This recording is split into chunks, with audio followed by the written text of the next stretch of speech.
안녕하세요. 정상적인 또라이야 임지용 심정입니다.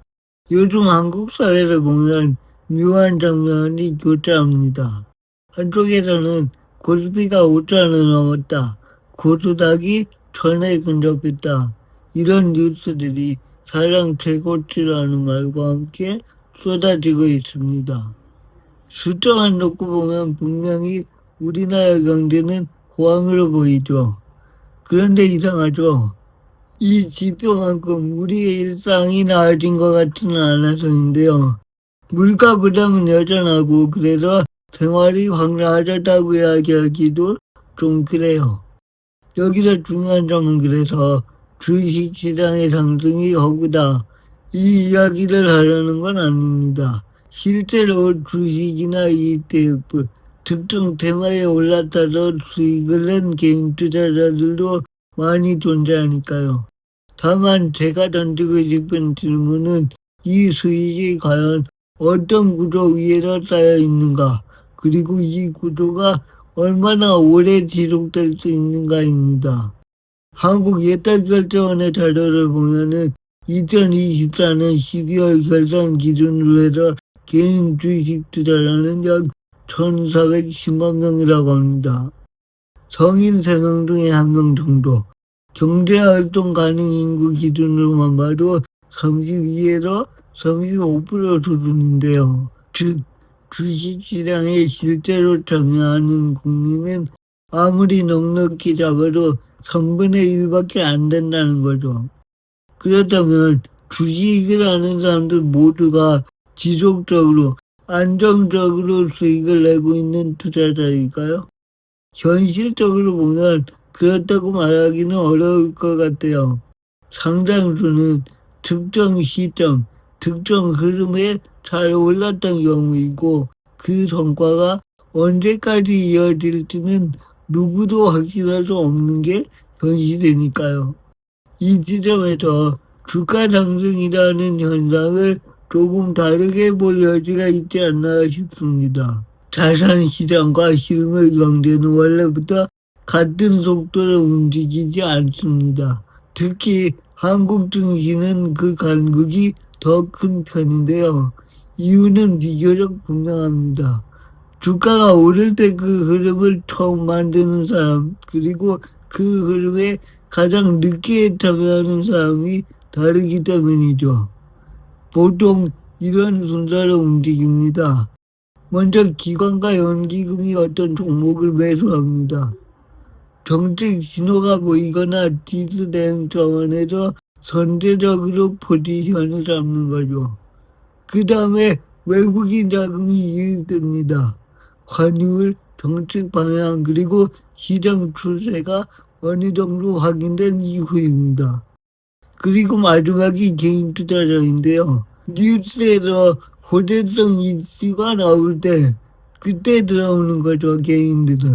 이건 누군가 짜고 치는 음모라기보다는 시장이 그렇게 작동하도록 설계되어 있다는 거, 그게 핵심입니다. 기관과 외국인은 언제든 빠져나갈 수 있는 자금력과 정보력을 갖고 있는 반면에 개인은 상승이 확인된 뒤에 들어오고 조정이 오면 그 변동성을 가장 크게 떠안게 되는 주체입니다.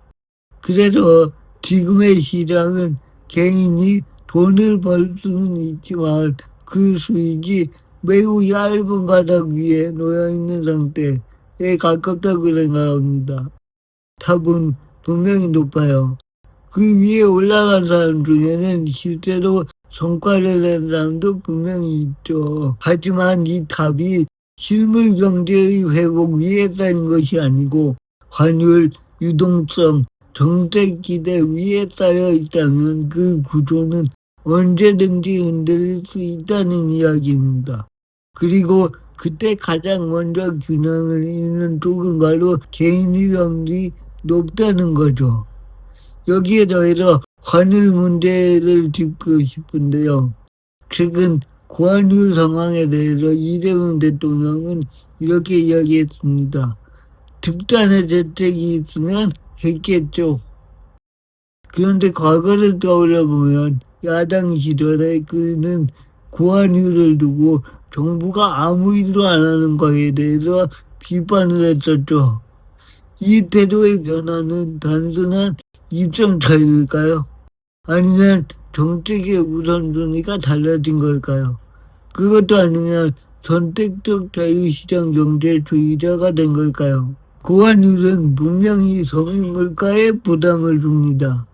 수입 물가가 오르고 생활비 압박은 더 커지겠죠. 기업들 역시 비용 부담에서 자유롭지 않을 겁니다. 하지만 동시에 외국인 투자자 입장에서는 이 고환율이 한국 자산을 상대적으로 싸게 살 수 있는 환경이 되기도 합니다. 그래서 이런 의문을 갖게 된 건데요. 고환율을 적극적으로 누르지 않는 이유가 외국인 자금 유입이나 주가 부양을 일정 부분 염두에 둔 그런 판단은 아닐까? 이런 생각. 물론 이걸 사실로 단정할 수는 없겠죠. 다만 분명한 점은 뭐냐? 실물 경제를 단기간에 끌어올리는 건 매우 어렵지만 주가는 정책 신호와 심리에 훨씬 빠르게 반응한다는 점인데요. 정치적으로도 그래서 주가 지수는 어떤 성과를 보여주기에 그걸 설명하기에 가장 쉬운 지표이기도 합니다. 여기서 국민연금의 이야기도 빼놓을 수가 없겠죠. 국민연금은 한국 증시에서 가장 큰 기관 투자자 중에 하나입니다. 주가가 오르면 국민연금의 투자 수익률도 덩달아 오르게 되겠죠.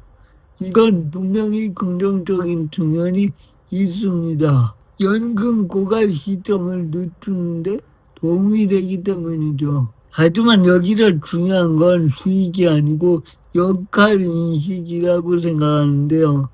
국민연금이 시장 논리에 따라서 투자하는 것과 시장이 흔들릴 때마다 버팀목처럼 호출되는 것은 전혀 다른 문제 아닐까요?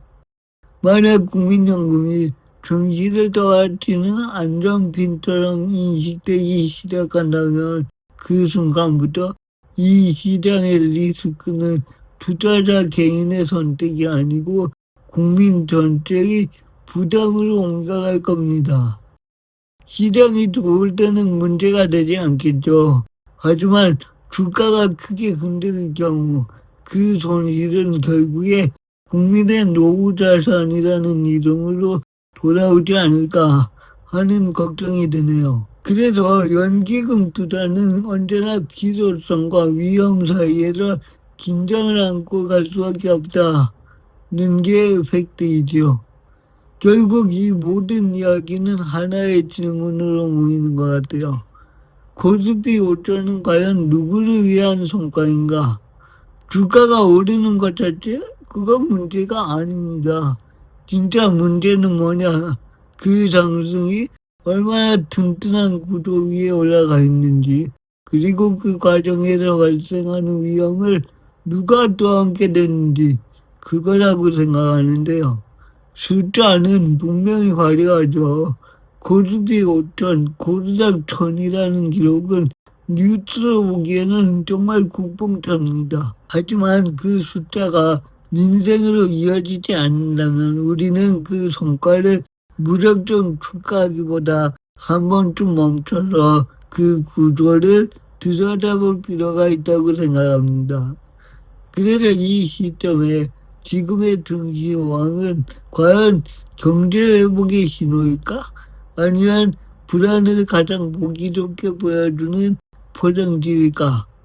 이 질문을 던지는 것, 그 자체가 지금 우리에게 가장 필요한 대화이지 않나 라는 생각이 듭니다. 긴 이야기 들어주셔서 감사합니다.